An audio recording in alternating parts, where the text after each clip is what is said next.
Now to a story you'll see first on CBS 6. We've obtained the video showing the moments Chesterfield police officers shot and killed a mentally ill man who was holding a hatchet. Thanks for joining us here at 6. I'm Janine Samuels. And I'm Bill Fitzgerald. Investigative reporter Tyler Lane has been looking into the fatal shooting of Charles Byers for months. And Tyler, you've been telling us about how the family has been pushing for transparency on this. Yeah, that's right, Bill and Janine. For a while they have, and it's taken us almost a year to be able to show the public this video. Chesterfield Police denied our records request for it and has shielded the footage from disclosure through a protective order in court. But we've now been able to obtain it through a publicly accessible link in the online federal court system.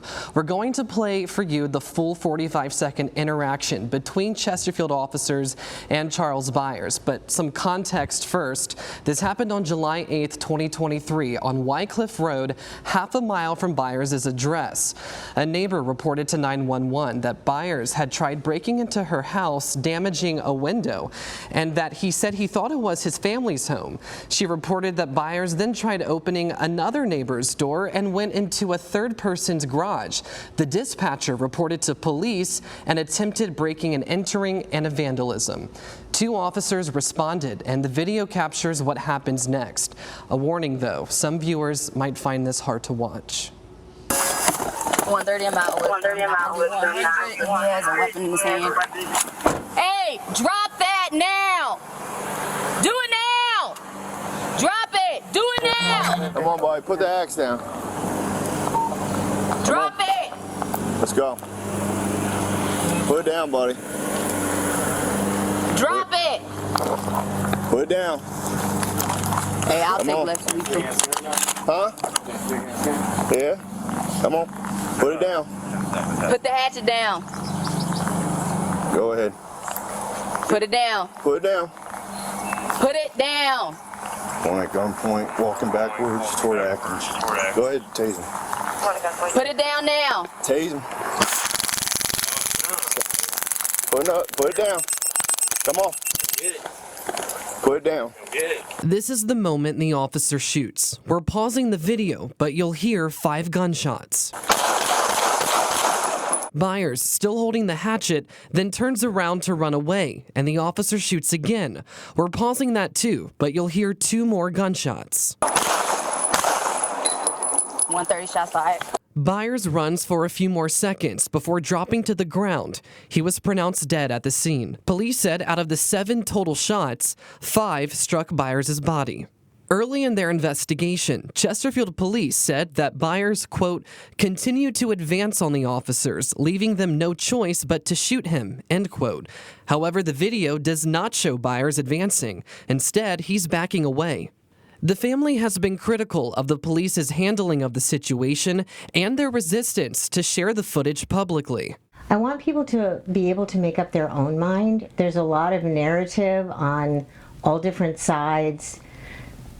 You know, one entity blaming the other entity, and so nobody's really taking responsibility for what happened to Charlie. Chesterfield Police said the incident underscores what they call failures of the mental health system.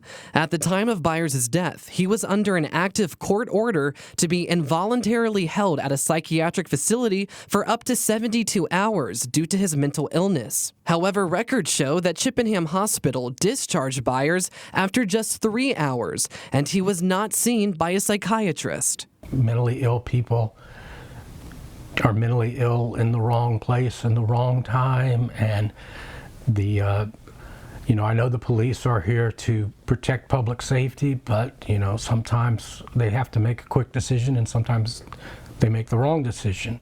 But Commonwealth's attorney Erin Barr justified the decision to use lethal force. She concluded that officers could not allow Byers to walk into an intersection or toward other residences because he had a hatchet and was not complying with commands to drop it.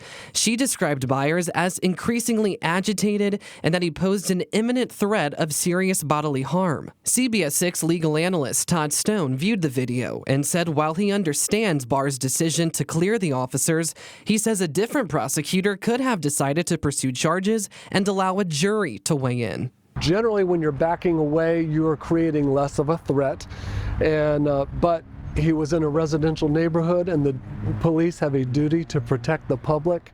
Stone believes officers felt a reasonable fear for their safety, but he adds it doesn't appear to be a cut and dried situation. I'll admit that this is not a textbook self-defense case for a civilian, but police officers are treated a little differently. It's the family's hope that bringing attention to their son's case will inspire changes to how law enforcement and medical staff interact with those in crisis. Trying to advocate for Charlie and for the people who are in the similar situation to him. Because something has to give. And it can't always be the people who are mentally ill or the families that love them. And the parents currently have a $35 million lawsuit pending against HCA Healthcare and Richmond Police, alleging that their premature removal of Byers from Chippenham Hospital led to his death. The defendants dispute those claims, saying they cannot have foreseen what happened between Byers and Chesterfield officers. Settlement negotiations are scheduled to begin next month. I'm Tyler Lane for CBS 6 News. Bill?